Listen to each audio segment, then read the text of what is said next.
Welcome to Uncanny X-Minutes, where we bring you the comics behind the movies. I'm Stasha. I'm producer James. And today we're watching X2 X-Men United minutes 90 to 100. That's right. We're in the back not even the back half. We're in the end. We're in the end game. We're basically the end We're getting there. James, what happens during 90 and 100 minutes? I'm glad you asked. We have the rest of the Wolverine Lady Deathstrike fight. Great fight. Pyro leaves the X-Jet, and Magneto stops the mutant attack. He does. Good job. Thank you. I watched it all by myself. Yeah. We're going to talk about none of those things really today.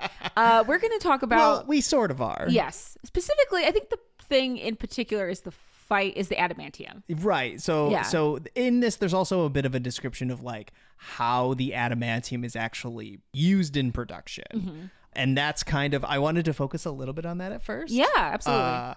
I thought, and I might be wrong here, I could not find an issue where they actually were like, here is the, like that, where like, here's the process in which adamantium is done.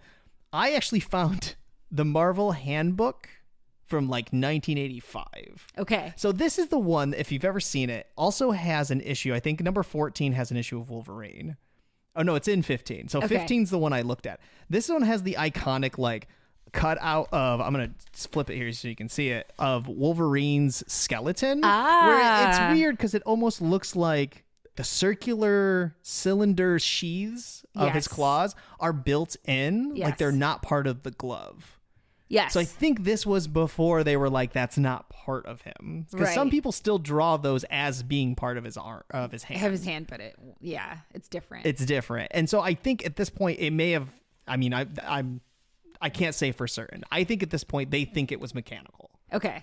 I think there was a point in X-Men where you thought those were put in, the claws were put in, they weren't natural. Because we didn't know they were part of him until they were the bone claws and Fatal Attraction. Exactly. So I think at this point you kind of think it's not that.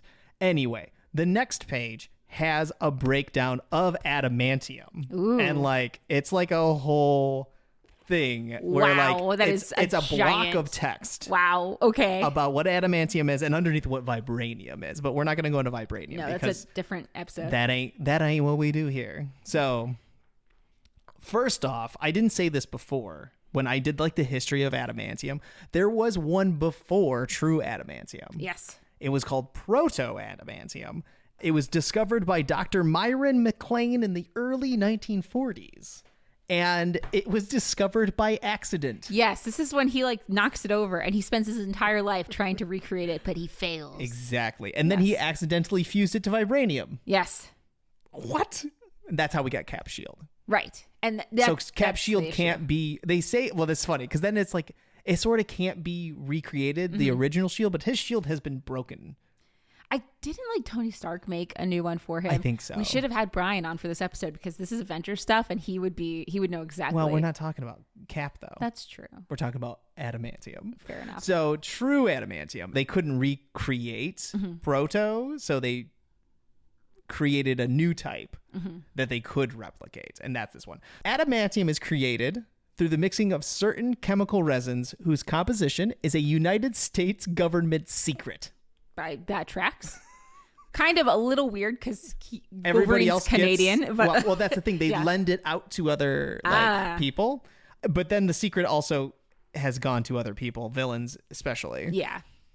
For 8 minutes after the resins are mixed, the adamantium can be molded to a particular shape as long as it is kept at a temperature of 1500 degrees Fahrenheit. Which that kind of makes sense to the movie because that was like a boiling thing. Yeah. They say the line in the movie is something to the effect of once you manage to process it into its raw liquid form, which is if it's an alloy with resins that are put together, makes sense. You have to keep it that way. Once the metal cools, it's indestructible, is what Stryker says. And that is true as well. After the brief period, the process of creating an adamantium, once it's cured, the extremely stable molecular structure prevents it from being molded further. So even if the temperature remains high enough to keep it in its liquefied form, like if you tried doing it again, it would stay solid. They've said that the only way to change it is a device called a molecular rearranger. Okay. This is in the handbook. This is all in the handbook. Interesting. There are instances where it has been rearranged molecularly. Okay. But the funny thing is, from previous episode, Magneto can just will it out because he's strong as all goodness. I mean, I assume that there's some sort of magnetic molecular thing happening that we could maybe pass. I think he's souped up in that issue though. Yeah. In Fatal Attraction, I think didn't Fabian Cortez like soup him up? I can't remember. Or he like forced him to soup him up. There's something. It's been a while now since I've read it, but I think there is something like he is more powerful than he usually is, and that's if you want to. If it's not a no prize, that's my no prize. Got that it. He's souped up at that point. But there's only 2 instances where adamantium has even been dented. Okay. And that is, remember the first time I said it was shown on screen or on panel, an Avengers comic? It was a small cylinder of adamantium, and all of the force of Thor coming down with Mjolnir only can dent it slightly. Okay. The other time, the Hulk. Okay. So one of the other times you'll find adamantium in the Marvel Universe is Ultron's shell. That's right. Yes. He punched Ultron so hard, he slightly dented it as well. Okay. That tracks. Those are interesting feats, actually. Well, I think with the Avengers one, it's the first time it was ever put on. Yeah. So it's very much what is this mysterious thing? Look we only slightly dented it. And but with not real adamantium, I'm sure. And I think with Ultron, it was one of those they kind of forgot it was Adamantium. They probably thought it was vibranium or a mix of the two. Right. That's just at least what I think. I've never actually read the Ultron getting punched in the face, but I've seen it in my research, and I wasn't going to read an entire issue just for Ultron to get punched in the face. No, it's fine. It doesn't matter. But that is how you work with that sort of stuff. Like we've said, Ultron's shell is a key component. Sabretooth has had his skeleton and claws laced with it. Yep. But it's also been taken away. When did that get taken away? I don't know. I don't know either. I've heard of this. I've heard tales. I know. I've heard tales of the adamantium Sabretooth, but like, I don't feel but he doesn't like have it he now. has it ever. No. Yeah. I've never read one where he actually has it. Same. So when I read that he had it, I was like, well, that's odd. Bullseye's skeleton, like he's had some adamantium, and that's from that storyline with Lord Deathstrike. Right. One of that first one. X-23's got it in her claws. Yep. And I don't know who the Russian is. I don't know who that one is. But his body has it. I think he's Okay. like a Punisher villain. Interesting. Oh, yeah, there we go. Punisher and Spider-Man. Okay. Oh, have you seen the movie, the Punisher movie with Tom Jane? No. Oh, well, I have. And it's the character I think is supposed to be the same, but I don't think he has adamantium Interesting. in that. But yes, I mean, there's all sorts of different... It's so funny how they've said specifically that adamantium is like prohibitively expensive to create. Yes. And to like get all the pieces for. But it shows up sure a lot. Yeah. I mean, like, okay, so you said Laura Kinney. There's also Daken, Lady Deathstrike, Yeah, which we mentioned Daken's before. like shows up later, right? Because it was Bone earlier on. Yeah, but Daken has it at some Like point. when he gets introduced, I think Yeah. it's only Bone. I think you're right, yes. And then... Does Scout have it? Who? Honey Badger? Laura's I clone? actually don't know. My expert off to the side here says she does not. Okay, interesting. She has bone claws. Okay, that makes sense. Honey I'm Badger glad has I bone brought claws. my 7-year-old here. She knows. She specifically asked me for more Honey Badger comics, and I was like, yo, I just discovered her in the Krakoan era. Could not tell you where she's from. Yeah. I believe it's from All New Wolverine, at least the one she's reading. So Okay. anyway. Good to know. Also, have you ever seen Cyber? He's like his whole skin is adamantium, and he's kind of got like that ninja look. He's also full of adamantium. He's kind of like, I feel like the most minor character, or maybe not the most, but one of the most minor characters that I've actually read and seen in a comic, and also has adamantium skin. Like, I'm like, how did this even? That's so much space for you to be taking especially that for with adamantium. something that's inflexible. Right. I don't know. Well, okay, so that's the other thing too. I don't want to interrupt. Do you have any, or should I, can I throw in some things? You can throw in some things. So I actually brought something really weird too. It's not Yeah. exactly from a comic book, but I found an old Marvel playing card that they sold in 1991 that has Wolverine's claws. Like the card itself is Do you have the picture there? I do have the picture here. Oh, I didn't have the 91. I was going to see, did I have that series? I didn't have that series. Okay. I had the 90, I want to say 2 or 3. Yes. Anyway, so sorry. The card number is 138 if anyone wants to look it up. It's really interesting. It has some like really interesting detail on how Wolverine's claws are set up in his arms and his bones. I'm going to actually just read this because I think it's super interesting. Ultra hard adamantium is used throughout Wolverine's skeleton and is their type is ideal platform upon which to root claws. So this is implying that they put the claws in to root the claws into the skeleton. Claws are extended through a silicone plug located in each knuckle cover by surgically rearranged muscles. Silicone seals must be periodically replaced. The bladed edge of each claw is less than 1/10 of a micron, but they're 1900ths of an inch wide, and then like 0.85 inches wide and 17.8 inches long. That is actually there is a small perfect picture that has some of that same information in the handbook. Yes, and that's actually what they put on the claws. So this is showing that the claws are put in like you saw in the handbook, that this is pre-bone claw. Right. So this is very interesting. This is kind of how I always imagined thought about this. Yes. I mean, this even shows in his skeleton how it's like housed in his forearm. Right. Which makes sense. The entire claw would be in his forearm because otherwise he couldn't bend his wrist. Right. But it's like his forearms are huge, 17.8 inches. That's pretty big. That's really long. And he's really short, right? He is really short. He's not like a dude that has like really long arms. I think the problem is artists change the length of his claws all the time. And we've talked about the shape too. Yes. In this 1991, they're talking about there is a bladed edge that's a micron wide, and that's like that they're not counting in the measurements. So like these are the angled ones, but we've seen that that's not always how artists draw them. Like these ones right here, and like the Wolverine #1 issue where they look pointy. They look pointy, but then there's others that they're like cylindrical almost, and come to a point. Yeah. Like they pierce rather than slash. I think we just talked about this before. Yeah.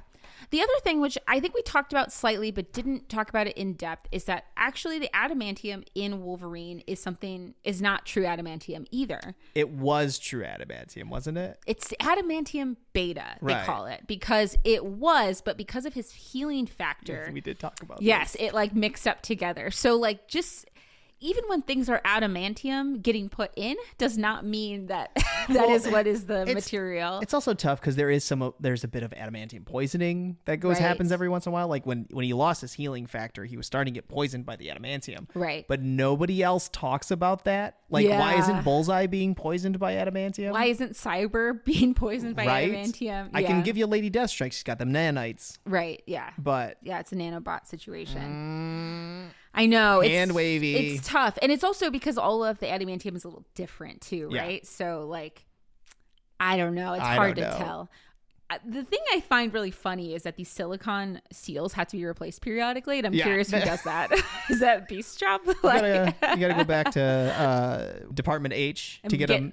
Because they just gotta be custom, miles. Right? Yeah. Like, Sure. Anyway, the density of adamantium is like, someone did the math on Reddit, which I thought was really funny, and it was like one of the densest materials like in past existence, like because each of the claws weigh almost 1/3 of a pound. Okay, so it's a pound heavy. It's a full pound in his. Yeah, in each form. No, a little bit more than half. Sorry, it's 0.3 pounds. Yeah. So the claws in total are 1 pound. Oh yes, each pound. Individual claw. Yeah. So he's carrying an extra pound in each forearm. Yeah. So then thinking about the people who have it in their skin, how heavy that is. Well, also his entire skeleton. His entire skeleton. That's where it adds the weight. Right. There. Yeah. That's the actual the density of that is insane. Oh, it's crazy. Adamantium is not something that would be made today, I don't think. Like if they could write the comics, I think it's a little too I think even for the time it was too much. I think that's why there's so much like beta and true adamantium and blends and stuff, because I also think that's part to make it more it evolves as the characters evolve. Yeah. Yeah, I don't know if they do that nowadays. That's I don't know. Interesting. I mean, they'll keep doing it to Wolverine clones. Oh, for sure. I mean, you kind of have to. Yeah. Or sons.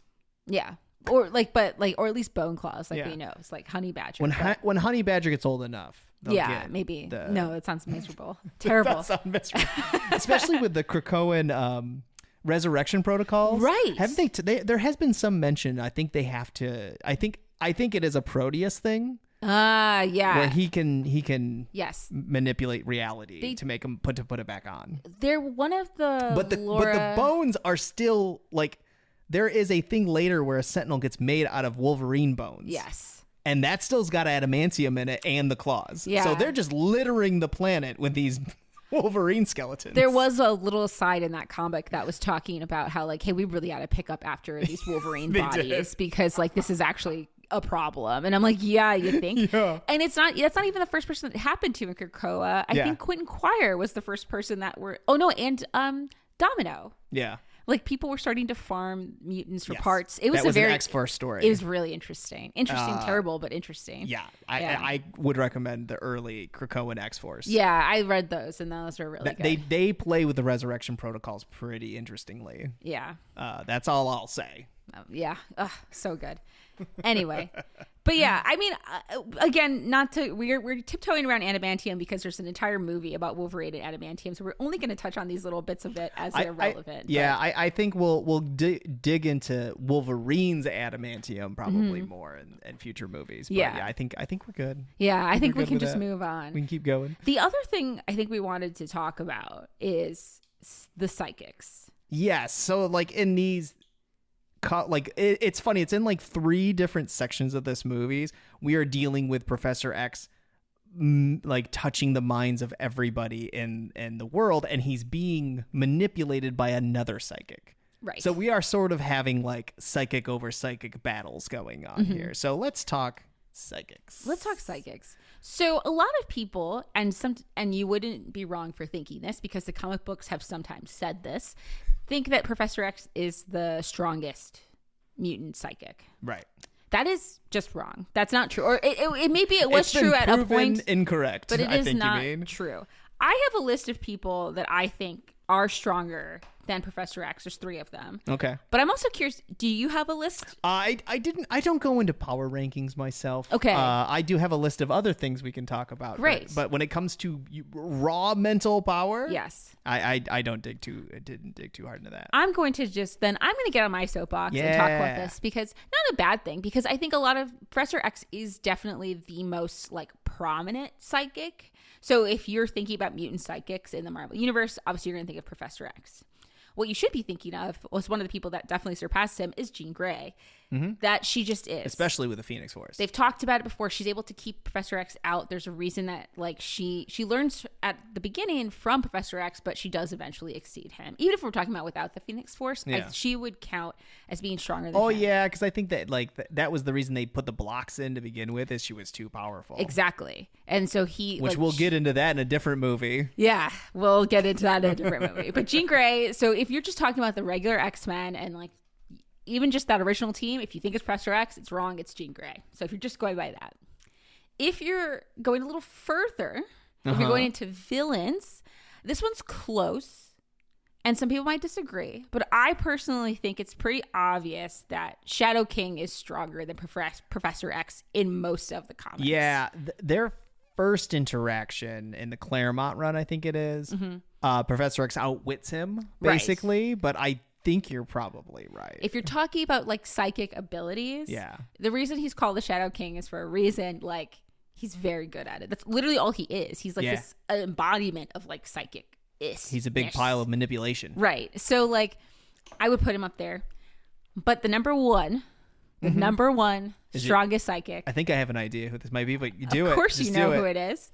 It's Nate Gray. There it is. X-Man, not Cable. Now, from Age of Apocalypse. Correct. But has pulled over to the normal 616. Yes. So when... Is he still here? I feel like he went away. He is in... Last time I checked, which... Fair. Last time you checked in, it's been a while. Nate Gray. Next time I checked in on Nate Gray, he was living in the entire reality that he built for mutants that the X-Men wanted to leave from, that he released them for, but was working with that reality's Magneto to make it a perfect mutant utopia. Okay. That's the last time I checked in with Nate Gray. He's probably still hanging out Probably still there. Nate Gray is from Age of Apocalypse. He is the son of Jean Grey and Scott Summers that was genetically mixed by Mr. Sinister in Age of Apocalypse universe. So in a universe where Madeline Pryor is not a thing we're dealing with. Correct. So Cable is the son of Madeline Pryor and Scott Summers. Nate Gray is the son of Jean Grey and Scott Summers. And you can keep that straight with Summers and Gray. This is very important. It is very important. Honestly, legitimately. Gray is the only one that has a Gray. Right, exactly. Summers is Madeline. Right. Yeah. So that gets confusing with Rachel Summers, but let's not talk about that. I'm saying with the Nates. Well, with the Nates. With the yes. Nates. Yes. If it's Gray, that's Jean Grey's son. That's right. it. That's really how you got to remember it. Nate Gray. He is Age of Apocalypse. Yes. He gets moved into the 616 because he stabs the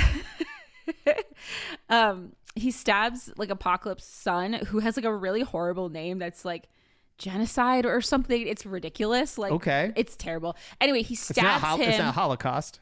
It is. That's actually who it is. That is it. I didn't know if that was Apocalypse's son. He is in the Age of Apocalypse story. He stabs him with the shard of the Emcron crystal, which knocks him. Yeah, that's what knocks him into the 616. That'll do it. So he's officially from Age of Apocalypse, but like Dark Beast and some of the other characters from that storyline, they do live and have lived in the 616. So I count them sometimes as 616 characters. I mean, if they've hung out in the 616, they like agree. Blink belongs in the 616. Yeah. And so his feats, they have compared him to a god in the comics. Now, I don't know if you've probably gotten this far in the Deadpool comics when Nate Summers, Cable, doesn't need to hold back the TO virus. He has some next level Omega powers as well. Yes. Are we talking that level or higher? So, okay. Because the problem with Cable is he is fighting off the techno-organic virus most of the time. Right. So there's only small batches where he's had his full potential. Right. It's hard to say because in the comics with Nate Gray, Madeline Pryor does show up.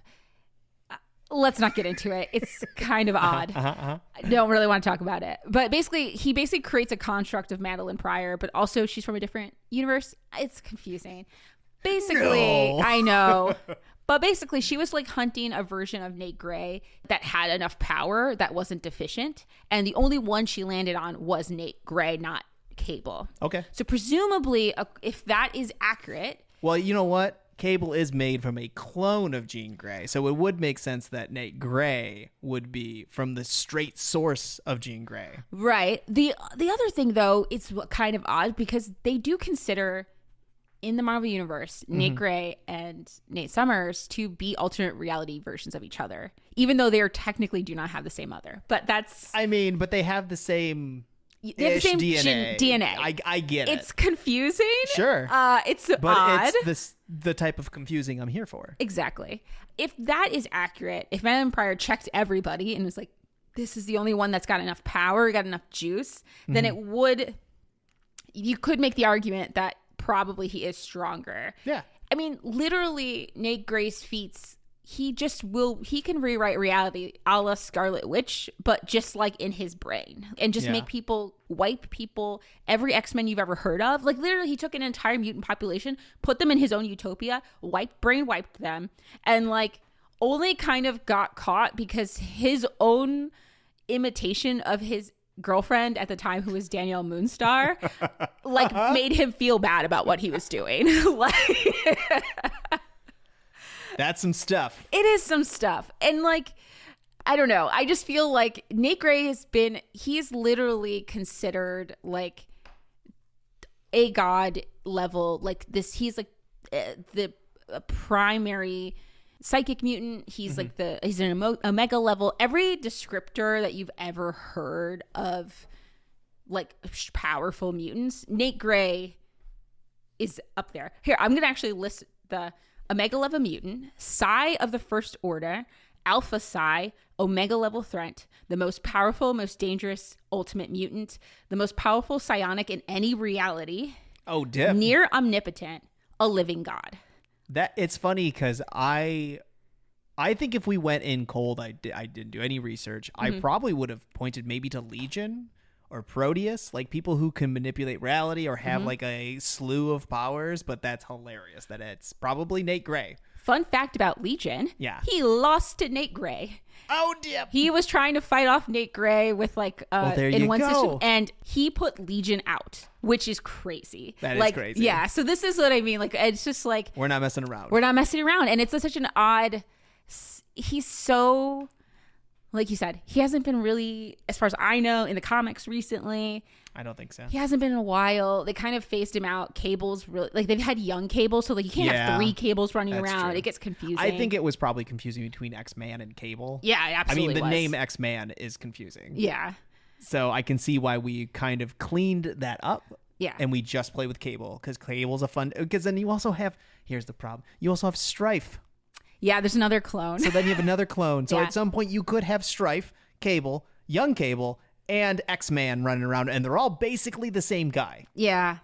But he's so cool. I agree. You don't need to argue with me. I agree. He's so cool. I mean, yeah, I'm here on the Cable train. Everybody knows I'm like one of the biggest fans of Cable. And Nate Gray, like, who's not Cable? We had a conversation off mic about the only reason you saw Deadpool 2 because it had Cable in I it. saw Deadpool 2 first. I didn't even watch the first Deadpool. Like, it literally, I was like, I don't care. Like, I'm gonna skip it. Yeah, there's no X-Men here. And then they're like, wait, but what if this was an X-Force movie and Cable is in it? And I was like, sign me up, fam. And Domino was real fly. Domino was incredible. Yeah. Anyway, those movies are great. We'll get there. We'll get there. Honestly, kind of the most excited thing I am about like the X-Men getting into movies again is the opportunity for Cable to show up some more. Yeah. Yes. Agreed. It's the best. Anyway. I mean, any new X-Men showing up in movies makes me excited. Yeah. There are other psychics that we could maybe talk about, but I think most of them don't hit this level. So now I decided to do a little bit of research, not on power levels, but power variety of psychics. Okay. Because this doesn't really, there's a few that get in the movies, and we'll talk with like Psylocke. We'll talk about her when she comes up. Yeah. But I thought some interesting ones were like Karma. Ah. She's a psychic mutant who possesses other people. Mm-hmm. That is a psychic power. Yeah. But it's not like, because you have telepathy, you have telekinesis. Yes. Those are your 2 big ones. So reading minds and moving things with your mind are your 2 big powers. And there are some flavors of them. Like, that's where Psylocke comes in. She's got a flavor of that. You've got Prodigy. Yes. Who can telepathically absorb skills from people nearby and keep them. That power is super cool. That's the one you want. That's the one you want. If you're surrounded by powerful people, though. Well, you get yourself near powerful people Right. to learn things. Yeah. I love how me and you were like, could you imagine just learning things? Yeah. How great. Like, What touching. a great power you could have just learning things from people nearby without having to talk to them. I also decided to put in armor as this. Oh, with the psychic. Like, So she's got shield. psionic armor around her. It is a psychic ability. Yeah. See, I think this is really clever. I never really put people in that category. I would think about traditional psychics. Well, because then you get like Kid Omega, Quentin Quire, who likes to just like show up with psionic weaponry. Yeah. And that's fun. I looked into Kid Omega because I was like, is he powerful enough? Because he is an Omega 11 mutant, hence the name Kid Omega. But no, he's not in the same. He's not even close. No. Yeah. He doesn't have that raw power of Nate Gray. No. And then the last one I wanted to throw in here was Chamber. Because like Explain. he is a, due to a description I was reading, a living furnace of psionic energy capable of energy blasts and minor telepathy. Interesting. Because the minor telepathy is he can talk with his mind, right. because he doesn't have a mouth. You're right. I guess, yes, I never thought that was part of the chamber with psionic power, but that explains a lot, actually, Right? to tie those powers together. So I do like that X-Men plays with the psychic powers not being 100% just telepathy, telekinetic. Because there was a lot of psychic, just straight up telepathic characters that are just hanging out in the X-Men. Yeah. Telepathic powers, psionic powers, however you want to describe them exactly, are kind of the magic of the mutants. Like there are magic Yes. mutants, but like for the most part, if you're just doing mutants straight, it's usually some sort of psionic power in place of a magic. You could even do Artie Maddox, who can like read people's minds and then like pictures. He can put pictures up. Yeah, like, there is still like flavor there. To be played with. For sure. That's incredible. Armor really is getting me. I should have thought of that. I just didn't. That's so clever. Well, there you go. I'm sure there are more, but those are the more popular ones, I would say. For sure. But I almost went into like technopathy, like being able to talk to robots and machinery, but I feel like that's not so much. That's more like a Cypher thing. Yeah, that's exactly. Like, I was like, I wouldn't call Cypher psionic or no, because he's not using his mind. His mind's not powering it. Yeah, his knowledge, and it's just like an innate ability. Yeah, is how I read it. It gets tricky sometimes as to difference between like what is like psionic, like brain telepathy kind of adjacent powers, and what is just your power is you're very smart and you're, you know what I mean? Like it kind of gets a little. Well, that's the thing. I feel like Prodigy's where that it gets like really fuzzy. What do you do it? Because he is like almost like mind reading. Yeah, you know, like he is absorbing the function of whatever mentally people are around him. Yeah. So anyway, so those are just something I want to throw in there. Well, if you can believe it, the time is up already. I can't believe it. Every time. Well, thank you for listening to Uncanny Exponents. I'm Stasha. I'm producer James. And we'll see you for the next 10.